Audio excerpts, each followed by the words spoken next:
오늘 설교 제목이 뭐냐면요, 파트 2, 그 다음에 바울의 기도 첫 번째 시간입니다. 여러분, 누군가의 관심과 열망이 어디에 있는지를 알고자 하면 이렇게 해보면 됩니다. 성도님, 기도 제목이 뭐세요? 기도 제목이 뭔지를 들어보면 그 사람의 관심과 마음이 어디에 있는지를 알 수 있죠. 따라서 기도 제목은 곧 그 사람의 마음, 그 사람의 관심 그 자체죠.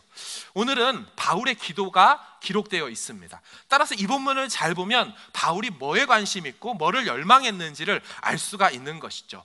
근데 오늘 본문 바울의 기도는 조금 특이합니다. 왜 특이하냐면 바울이 서신서를 13권을 썼습니다. 근데 13권 중에 바울의 기도가 나와 있는 서신이 몇 개 없을 뿐만 아니라 몇 개 안 되는 서신서 중에서도 바울의 기도가 이렇게 2번이나 등장한 곳은 에베소서 이 본문이 유일합니다. 도대체 그럼 바울은 왜 자신의 기도를 다른 서신에 쓰지 않고 이 에베소서에 무려 2번에 걸쳐 쓰고 있을까요? 의미가 있고 의도가 있다는 것이죠. 구조적으로 또한 바울의 기도가 특별합니다. 여러분, 에베소서는 구조적으로 2개로 나눠져 있습니다. 전반부 1에서 3장 3장, 후반부 4에서 6장 3장 이렇게 돼 있어요. 근데 전반부는 뭐가 내용이냐면 복음, 교회, 성도에 관련된 교리가 담겨 있고요. 이제 4장부터는 이 교리에 따른 크리스찬의 삶, 그것에 대한 실천적인 부분을 다루고 있습니다. 따라서 전반부를 마무리하는 3장 마지막인 14에서 21절이 바로 이 교리의 마무리를 짓는 건데요.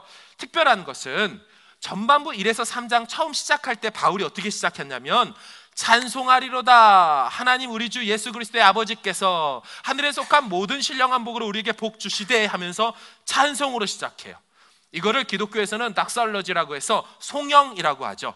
칭송할 송, 그 다음에 찬양할 창, 영광영. 그래서 영광을 높여 부른다, 찬미 이렇게 하죠. 그래서 찬송가에도 보면 1장부터 600 몇 장까지 있는데 분류가 되어 있죠. 어떤 건 예수, 어떤 건 부활, 어떤 건 고난. 근데 1장에서 7장까지가 송영이라고 따로 구별되어 있습니다. 이 송영으로 시작을 합니다. 찬송하리로다, 찬송하게 하려는 것이라 찬송이 되게 하려 하심이라. 그래서 송영으로 시작하더니 바울의 기도가 나왔죠. 그게 11월 25일 날 제가 했던 설교, 바울의 기도 하나님을 아는 것. 그런데 오늘 본문에 그 전반부의 마지막에 가보면 기도가 나오고 그 다음에 송영으로 끝납니다. 마치 데칼코마니 같더라고요. 송영과 기도로 시작해서 끝날 때는 이게 이렇게 뒤집어지는 거죠. 쫙 뒤집어져서 또한 기도와 송영으로 마칩니다. 자, 송영 어떻게 마치는지 21절 같이 보겠습니다. 시작. 그리스도 예수 안에서 영광이 대대로 영원 무궁하기를 원하노라. 아멘, 아멘. 자, 이렇게 송영 기도, 기도 송영으로 마치는 전반부, 기도와 송영이 그의 복음을 감싸고 있는 구조로 전반부가 기록되어 있다는 것이죠. 자, 그런데요, 바울의 기도가 2번째로 나올 때 이 모습이 좀 특별합니다. 범상치 않죠. 마치 바울이 자신의 영혼을 쏟아놓는 것 같이 기도한다라는 느낌을 지울 수가 없습니다. 왜 그러냐면 바울이 특이한 표현을 사용하고 있기 때문이죠. 15절의 마지막에 보면 여러분 뭐라고 되어 있습니까? 바울이 어떻게 기도한대요? 무릎을 꿇고 비노니. 무릎을 꿇고 기도한다. 이게 왜 특별할까요? 여러분, 유대인들의 통상적인 기도 자세는 무릎 꿇고 기도하는 게 아니었습니다. 유대인들은 일반적으로 다 서서 기도했습니다. 자, 누가복음 18장 같이 한번 볼까요? 예수님이 바리새인의 기도와 세리의 기도 중에 어떤 게 진짜 의미 있는 기도고 외식하지 않는 기도인지를 얘기할 때 그들의 기도 자세를 엿볼 수가 있는 거죠. 시작. 서서 따로 기도하며 이르되 하나님이여 나는 토색, 불의, 간음을 하는 자들과 같지 아니하고 이 세리와도 같지 아니함을 감사하나이다. 그렇죠? 어떻게 기도하고 있어요? 서서 하고 있죠. 자, 그럼 세리는 어떻게 기도할까요? 13절 시작. 세리는 멀리 서서 감히 눈을 들어 하늘을 쳐다보지도 못하고 다만 가슴을 치며 이르되 하나님이여 불쌍히 여기소서 나는 죄인으로서이다 하였느니라. 아멘. 세리도 감히 그 중심부로 들어가지 못하고 멀리 있기는 하지만 어떻게 기도해요? 서서 기도하는 것을 알 수가 있습니다. 유대인이나 바리새인이나 저기 유대인들이 이방인과 개취급하는 세리나 똑같이 서서 기도했어요. 예수님이 또 다른 장면에서 기도를 언급하실 때 역시나 자세를 이렇게 묘사합니다.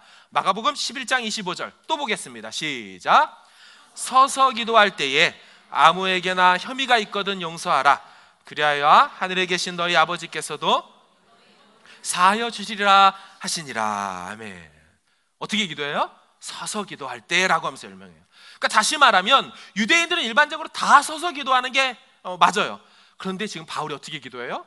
무릎을 꿇고 유대인인 그가 기도한다는 건 상당히 이례적이고 의도성이 있다라는 거예요. 그래서 성경을 좀 찾아봤습니다. 도대체 성경의 모든 기도가 다 서서 기도하는 것인가? 아니요. 제가 발견한 4장면에서는 서서 기도하지 않았습니다. 다 무릎을 꿇고 기도하고 있었는데 그때가 언제인고 하니 그냥 일반적으로 서서 기도하고 시편을 낭송하고 하는 그런 기도가 아니라 위급하고 위중하고 비장한 상태에서 하는 기도일 때, 어떤 절박한 상태에서 기도할 때 유대인들의 그 4명의 사람들은 무릎 꿇고 기도했다는 것이죠. 첫 번째를 볼게요. 에스라 시대입니다. 지난주에 설명드렸죠. 에스라 느헤미야 시대 어떻게 됐어요? 그들이 느부갓네살에 의해 팔려갔다가 몇 년 만에 돌아와요?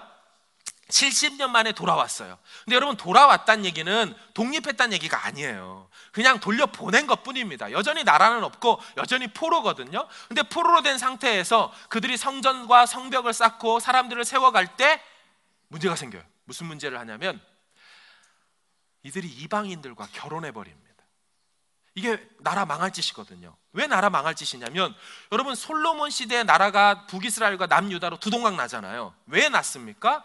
솔로몬이 누구랑 결혼해요? 이방인 여자들과 정략 결혼하면서 아내가 1000명이었단 말이에요. 이름이나 외웠겠습니까? 5호 들어오시오. 그죠? 786호 잘 계시는가? 뭐 이런 식으로 해도 1000명이에요. 1000명. 너 어느 나라에서 왔지? 뭐 이러면서. 그러니까 3년에 한 번 정도 볼까 말까입니다. 나라 망한 것은 이방 여인과 결혼해서 그 이방 여인 결혼 때문에 우상이 들어왔고 문제가 생긴 거죠. 여러분, 아합과 이세벨 얼마나 악독했습니까? 힘들었잖아요. 그죠? 그때도 역시나 아합 왕의 짝꿍이 누구예요? 이세벨이라고 그랬죠? 네, 이세벨인데 이 여자가 어디 여자예요? 시돈 여자예요. 페니키아 여자로서 아버지가 바알 제사장입니다. 그러니까 바알의 제사장 딸이랑 결혼했으니 뭐 끝장난 거죠. 그러니까 바알 신앙이 융성했고 엘리야가 그 난리를 칠 수밖에 없었던 거 아니겠어요? 따라서 이방 여인과의 결혼은 나라를 두 동강 내는 일인데, 나라가 망해가지고 70년 만에 돌아와서 새 나라를 건설한다는 인간들이 뭐 하는 짓이에요? 이방 여인과 또 결혼하고 자식 새끼를 낳아버리는 거예요. 그래서 에스라가 니네 나라 망할 짓 하고 있어 하면서 절박과 위기감 속에 기도할 때 어떻게 기도하냐면 엎드려 기도하지요. 에스라 10장 1절 화면으로 읽겠습니다. 시작. 엎드려 울며 기도하여 죄를 자복할 때에 많은 백성이 크게 통곡하며 이스라엘 중에서 백성의 남녀와 어린아이의 큰 무리가 그 앞에 모인지라. 아멘. 에스라는 그냥 기도할 수가 없었어요. 서서 기도할 수가 없었어요. 하나님 앞에 엎드릴 수밖에 없었어요. 여러분, 이 기도 다음에 어떤 일이 일어나는 줄 아세요? 가정 해체가 이루어집니다. 이방 여인과 결혼했던 그 가족들이 하나님 앞에 거룩함을 유지하겠다고 아내들과 이혼합니다. 그리고 그 사이에서 낳았던 아이들도 다 아내와 함께 본국으로 돌려보냅니다.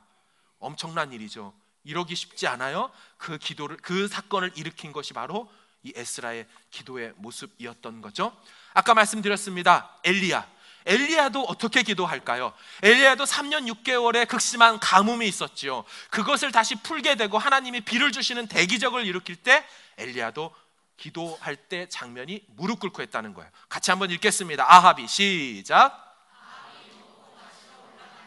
엘리야가 갈멜산 꼭대기로 올라가서 땅에 꿇어 엎드려 그의 얼굴을 무릎 사이에 넣고. 저 본문에 보면 엘리야가 무릎 사이에 넣고 뭐 했는지 말은 안 나와요. 근데 그 장면을 야고보서 5장에서 이렇게 설명합니다. 시작. 엘리야는 우리와 성정이 같은 사람이로되 그가 비가 오지 않기를 간절히 3년 6개월 동안 땅에 비가 오지. 자 보세요. 비가 오지 않기를 어떻게 기도했대요? 간절히 기도했대요. 그 모습이 어떻게 나타나요? 무릎 꿇고 엎드림으로 나타나는 것이지요. 예수님 어떻게 기도했을까요? 겟세마네 동산에서 이제 곧 십자가를 지고 죽겠다라는 대속의 그 사명을 감당해야 되는 비장한 상황 속에 어떻게 예수님 기도할까요? 마태복음 26장입니다. 시작. 조금 나아가사 얼굴을 땅에 대시고 엎드려 기도하여 이르시되. 여기까지 읽겠습니다. 예수님도 그 십자가를 지시기 전에 엎드려서 기도했습니다. 일반적이지 않다라는 것입니다. 마지막 스데반입니다. 스데반이 돌에 맞아 죽어가면서 주여 저들의 죄를 저들에게 돌리지 마옵소서 하고 자게 됩니다. 성경적 표현이죠. 죽게 되는 것이죠. 순교의 순간 그는 어떻게 기도했을까요? 사도행전 7장 시작.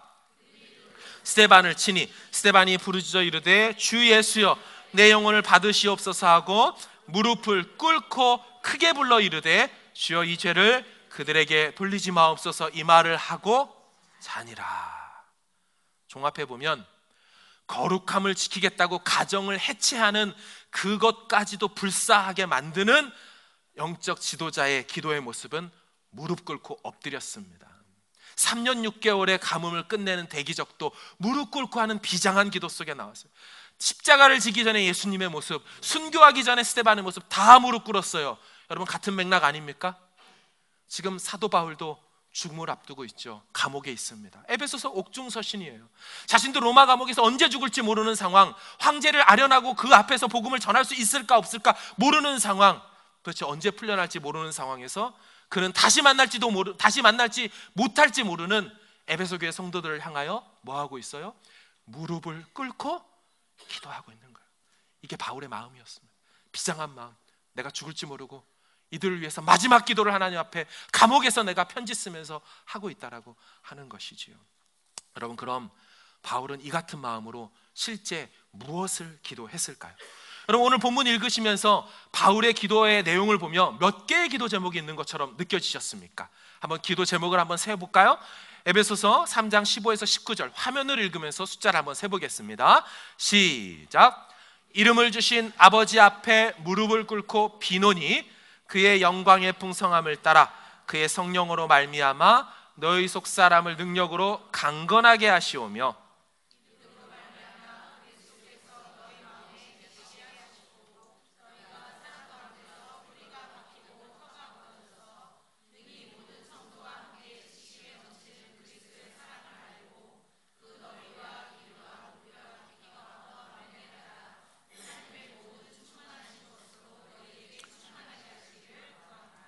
아멘. 그렇죠? 15절 끝에 비노니에서 19절 끝에 구하노라까지가 그 내용이 기도 제목 아니겠어요?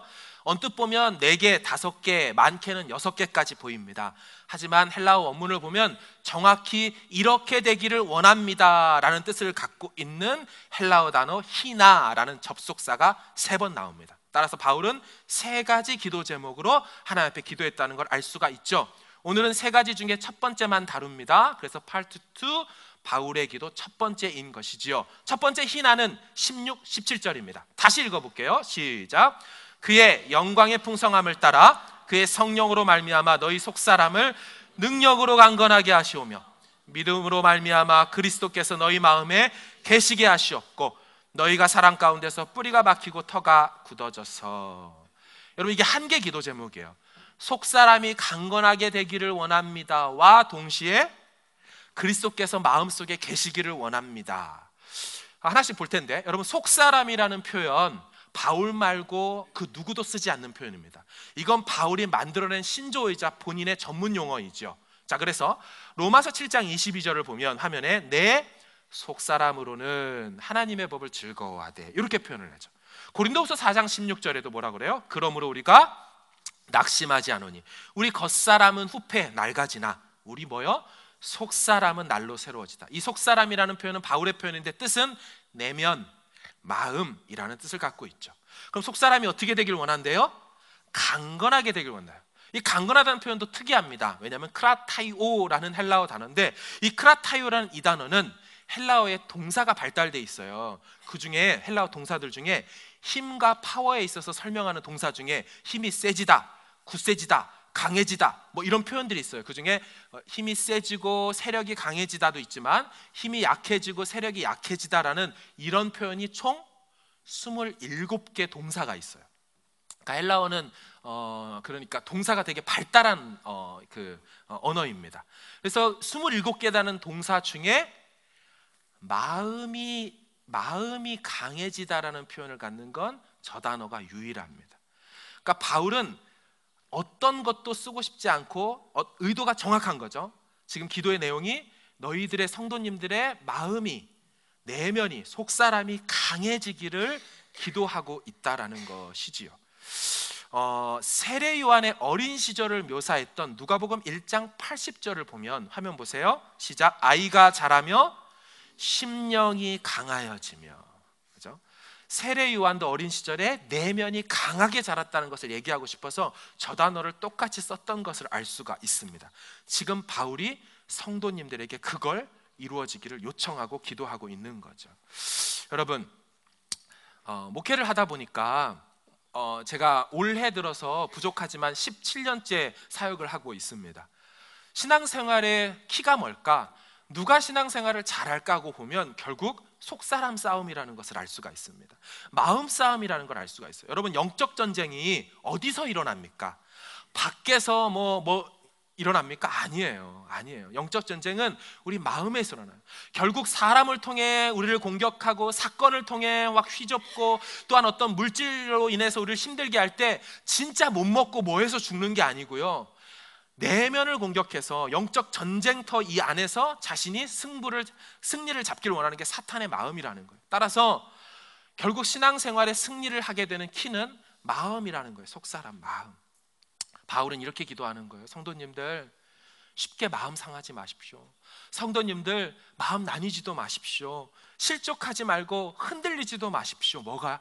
속사람이 강건하게, 겉사람은 말했잖아요. 후패하고 정말 날로 이렇게 하지만 속사람은 정말 그렇게 되길 원합니다 라고 바울은 기도했던 것입니다.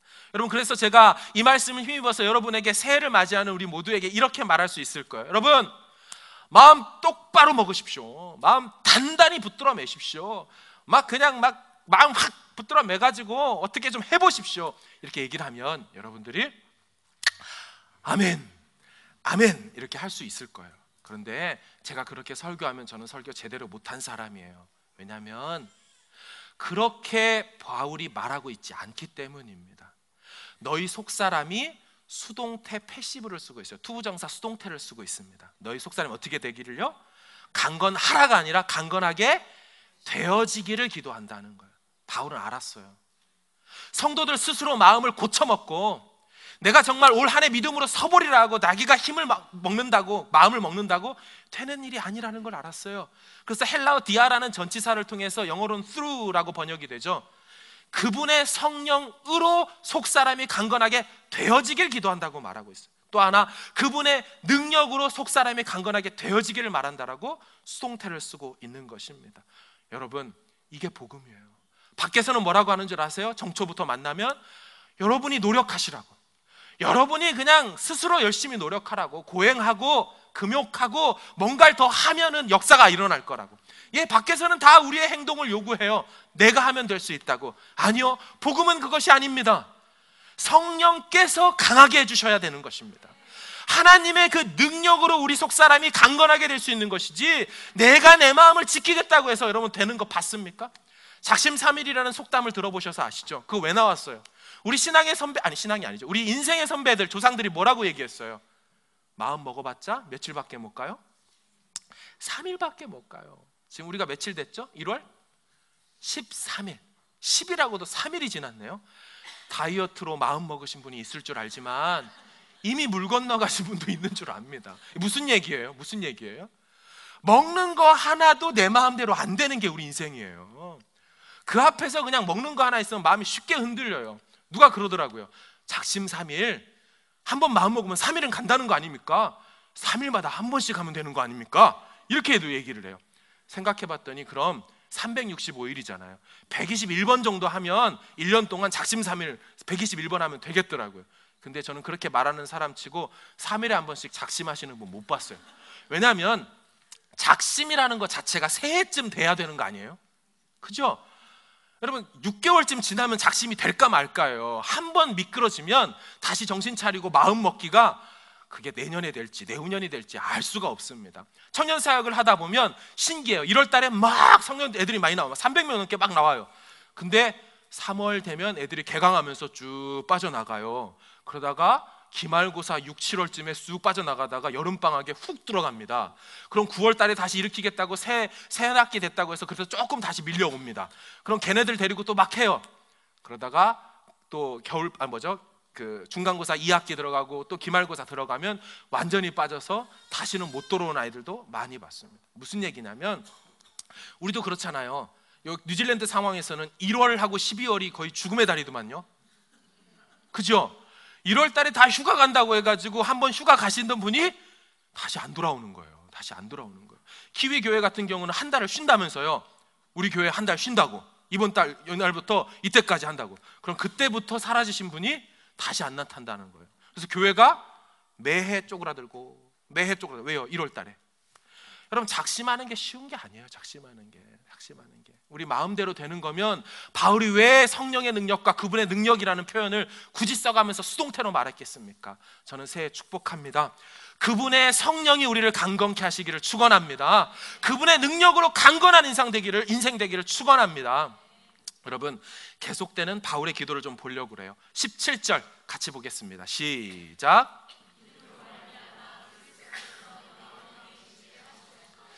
예, 여러분, 이 표현이 좀 이상하게 느껴지셔야 정상입니다. 왜 이상하냐면 그리스도께서 너희 마음에 계시기를 원한대요. 여러분, 우리는 이미 에베소서 1장에 보면 이 편지를 받고 있는 사람들이 에베소 교회 성도예요. 성도. 이미 그리스도가 그 안에 있는 성도. 구원받아 예수 믿어 약속의 성령으로 인쳤다라고 1장에서 말했고, 2장에서는 뭐라고 얘기해요? 너희가 그 은혜에 의하여 믿음으로 말미암아 구원을 받았다. 이는 하나님의 선물이다. 이미 예수 믿은 그들에게 지금 뭐라고 얘기하는 거예요? 그리스도가 마음에 계시기를 원한다. 이 표현은 어떤 표현일까요? 이 표현은요, 처음 예수 믿었을 때 그리스도께서 내 마음에 처음 내주하심을 의미하는 표현이 아닙니다. 이것은 다른 의미를 갖고 있죠. 지속적인 내주를 뜻하는 겁니다. 처음 내주가 아니라 이미 들어와 계신 그분의 지속적인 내주를 의미하는 거죠. 이는 내주하다, 계시다라고 표현한 저 단어의 헬라어 뜻을 보면 더욱 명확해집니다. 헬라어 계시다, 내주하다라는 뜻이 두 개의 단어로 구별되어 쓰고 있습니다.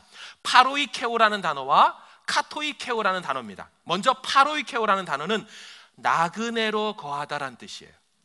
임시 거주하다라는 뜻이에요. 그래서 누가복음 24장 18절에 명절에 6월절 명절 지키러 예루살렘에 왔던 사람에 대해서 이런 표현이 있어요. 시작. 그 한 사람인 글로바라 하는 자가 대답하여 이르되 당신이 예루살렘에 체류하면서도 요즘 거기서 된 일을 혼자만 알지 못하느냐. 아멘. 무슨 얘기입니까? 명절에 6월절 지키러 왔는데 어떤 일이 있었어요? 예루살렘에 예수님이 죽은 거예요. 십자가에서. 그 사건을 명절 지키러 잠시 왔던 너가 그 예루살렘 얘기를 못 들어봤냐, 이 얘기를 하는 거예요. 그래서 이 단어가 파로이케오, 바로 임시로, 나그네로, 객으로 거주하다예요. 그럼 카토이케오는 어떤 뜻이냐면 임시 거주가 아니라 살기 위한 거주입니다. 정착하다라고 번역되어 있는 것이죠.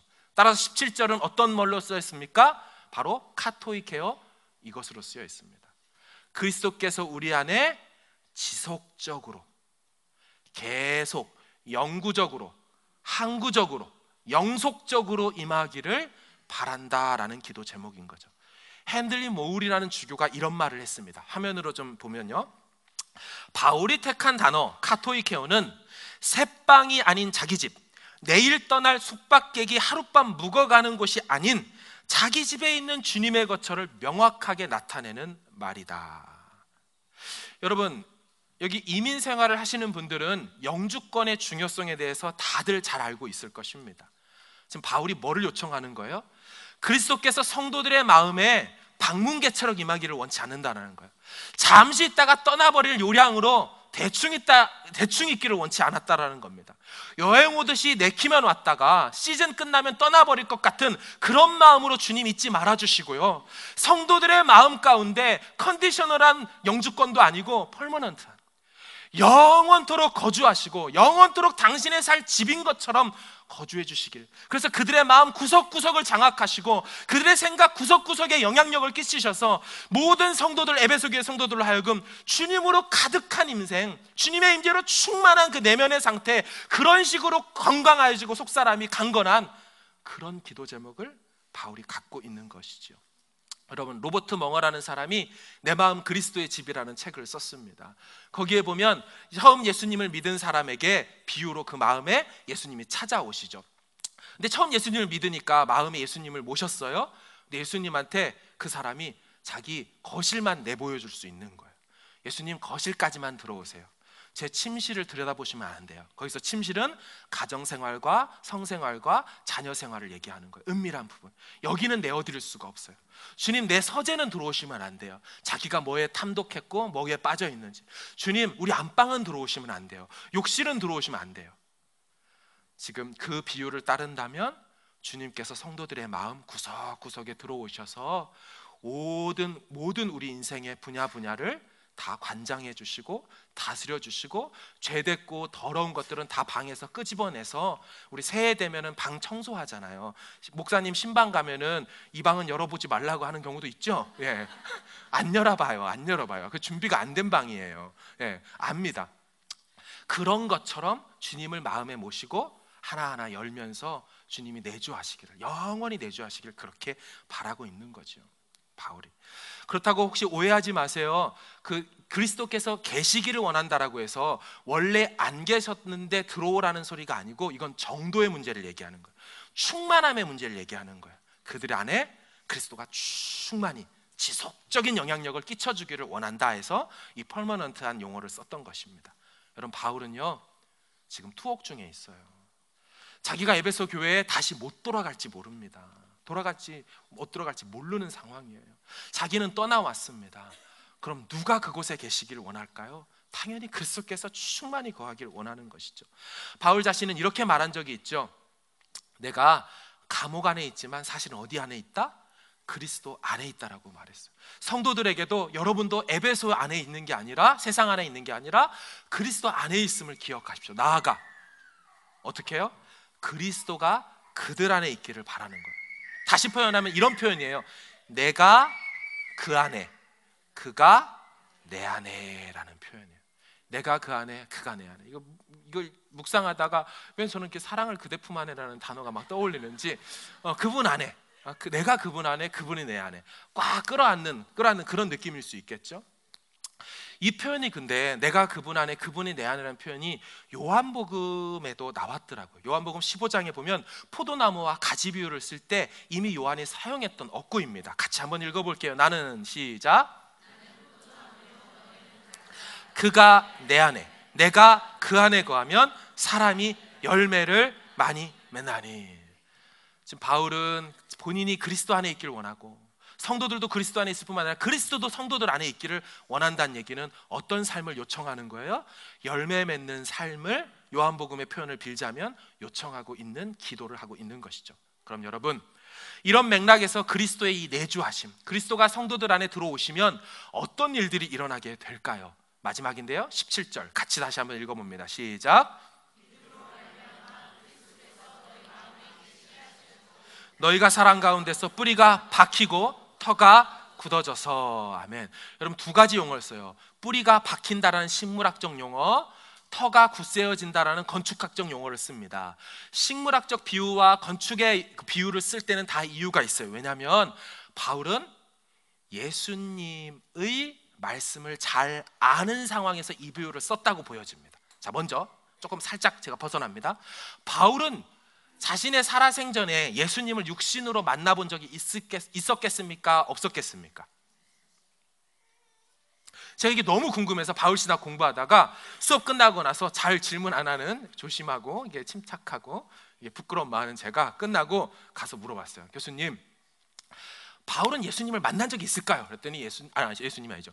교수님이 못 만났을 거라고 얘기를 하더라고요. 오직 다메섹 도상에서만 만났지 그 후로는 만난 적이 있어도 육신으로 못 만났다.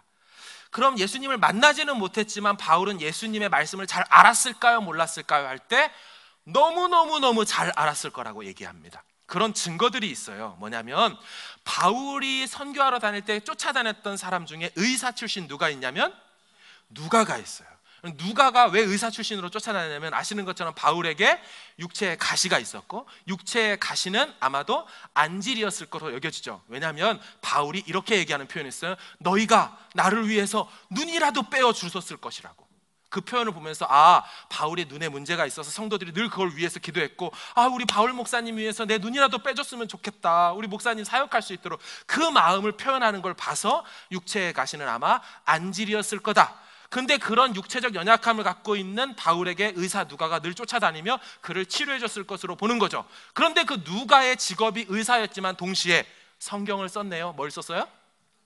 누가복음, 즉 예수님의 말씀이 담겨 있는 걸 썼어요. 따라서 누가를 통해 바울은 당연히 예수님의 말씀을 잘 알았을 것으로 보여지죠. 또한 사도행전 15장에 가면 예루살렘 공의회가 열립니다. 왜 열렸냐면 이방인에게 가서 복음을 전하는데 성령을 받는 거예요. 예수 자녀 되는 거예요. 그래서 우와, 이 사람들 이방인들도 예수님 믿습니다. 근데 고민이 있죠. 유대인들처럼 할례를 행해야 될까 말아야 될까. 이것 때문에 신학적 논쟁이 이루어지는 예루살렘 공의회가 사도행전 15장에 열릴 때 바울과 바나바와 사도들이 다 모여 있습니다. 거기서 열심히 토론하고 논쟁합니다. 따라서 바울이 12사도를 만났고 그들을 통해 예수님 말씀을 분명히 듣고 알았을 것입니다. 뿐만 아니라 갈라디아서 1장에 가보면 바울이 베드로를 혼내는 장면이 나옵니다. 따라서 개인적 친분이 있었고 만남이 있었던 걸 알죠. 역시나 베드로도 그의 서신서 베드로 후서 3장을 쓸 때 형제 바울이 했던 말, 그가 썼던 서신서를 기록하라고 하면서 바울을 언급합니다. 자기 서신서에 분명히 서로 알았어요. 로마서 15장에 가보면 바울이 예루살렘 교회가 기근으로 어려워졌어요. 그래서 그 헌금을 모을 때 바울이 나가가지고 이방인 교회를 돌아다니면서 구제헌금을 모아가지고 가져다 줘요. 그 가져다 주는 예루살렘 교회 교역자들이 누구냐면 12명의 사도였습니다. 따라서 우리 교회가 어려워졌고 교역자들이 그 어려워 있는 상태에서 헌금 갖다 주는 바울을 모를 리가 있겠습니까? 당연히 알 수밖에 없죠. 또한 고린도전서 11장에 가보면 이런 표현 들어보셨습니까? 내가 받은 것을 너희에게 전하노니 주께서 잡히시던 날 밤에 떡을 가지사 찢어 축사하시고 떼어 가라사대, 이런 표현 들어보셨죠? 성만찬 때. 그 표현이 고린도전서 말씀이에요. 그거 바울이 했는데요, 마치 바울은 최후의 만찬하면서 예수님이 새 언약을 만들어주시는, 떡과 포도주 만들어주시는 그때 현장에 있었던 것처럼 말합니다. 근데 있었나요? 만난 적이 없는데 어떻게 있습니까? 들었단 얘기죠. 그래서 파라디돔이라는 자기가 받은 거라고 얘기를 해요. 누구로부터 받았겠어요? 주님으로부터 받았지만 사도들을 통해, 그 현장에 있던 사도들을 통해 어떤 식으로 이해가 됐는지를 들었고 그것이 고린도전서 11장에 담겨 있는 것이죠. 이와 같은 맥락 속에서 바울은 예수님의 말씀을 잘 알았어요. 이 두 가지 비유가 다 예수님이 말씀하신 비유 속에 등장한다는 것 때문에 이 긴 설명을 드린 것입니다. 그 첫 번째가 뭐라고요? 식물학적 비유로 뿌리 내림이죠. 마태복음에 씨 뿌리는 비유 말씀하셨습니다. 13장 5에서 6절 시작. 흙이 얕은 돌밭에 떨어짐에 흙이 깊지 아니하므로 곧 싹이 나오나 해가 돋은 후에 타서 뿌리가 없으므로 말랐고. 그렇죠? 씨를 뿌렸는데 뿌리가 없어서 말랐대요. 무슨 뜻일까요? 저 비유가 예수님 제자들 따로 불러 설명해 주죠. 20절 21절입니다 시작. 그 속에 뿌리가 없어 잠시 견디다가 말씀으로 말미암아 환난이나 박해가 일어날 때는 곧 넘어지는 자요. 무슨 말입니까? 뿌리가 없다는 얘기의 비유는 핵심 내용은 뭐냐면, 말씀을 들었어요. 우와, 하나님 귀한 말씀 주셨네요 하고 밖에 나갔어요. 근데 살면서 말씀대로 살라다 보니까 어려워요. 고난이 생겨요. 그러니까 그냥 확 믿음을 버려버리는 거예요. 곧 넘어져 버리는 거예요. 말씀 때문에 어려운 일이 생기면 순종 못 해버리는 사람, 그걸 말할 때 뿌리가 약한 사람이라는 표현을 예수님 쓰셨고 그걸 바울이 갖고 온 거예요. 자, 두 번째는 뭡니까? 건축학적 용어인데요, 예수님의 비유 중에 어떤 비유가 있어요? 건축에 대한 거. 어리석은 사람이 집 짓는, 건축하는 비유와 지혜로운 자가 집을 건축하는 얘기가 나오지요. 그렇죠? 마태복음 7장의 비유입니다. 읽어보겠습니다. 시작.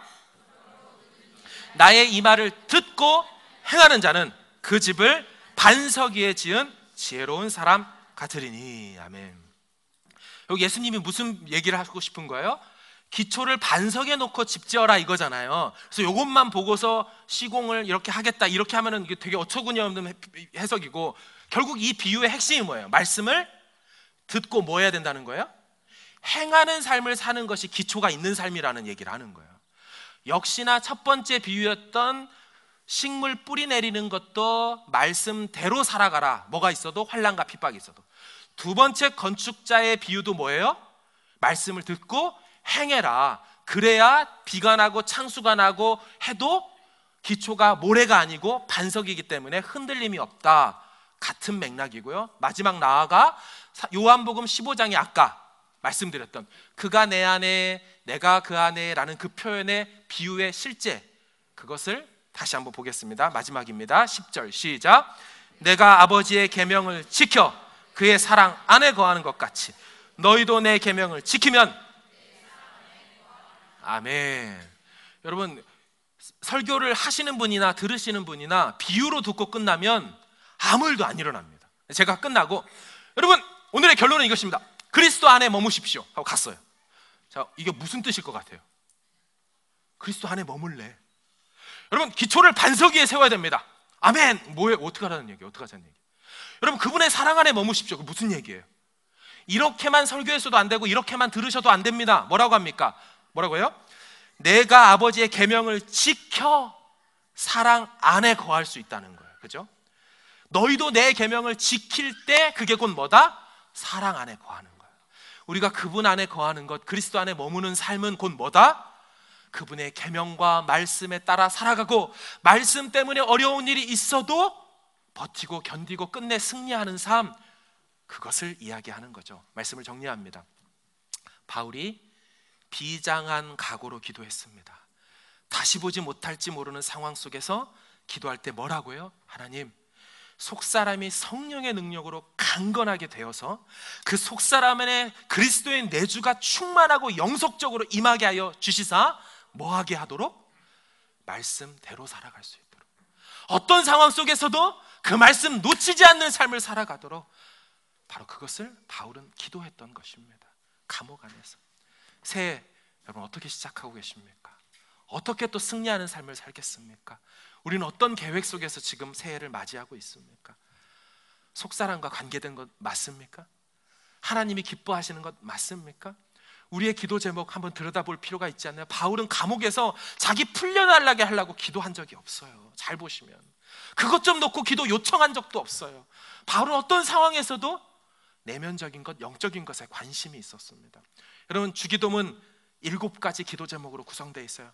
처음 3가지는 하나님 나라를 위한 거예요. 나머지 4가지는 우리를 위한 거예요. 그 우리를 위한 4가지 중에 첫 번째가 뭐냐면 일용할 양식입니다.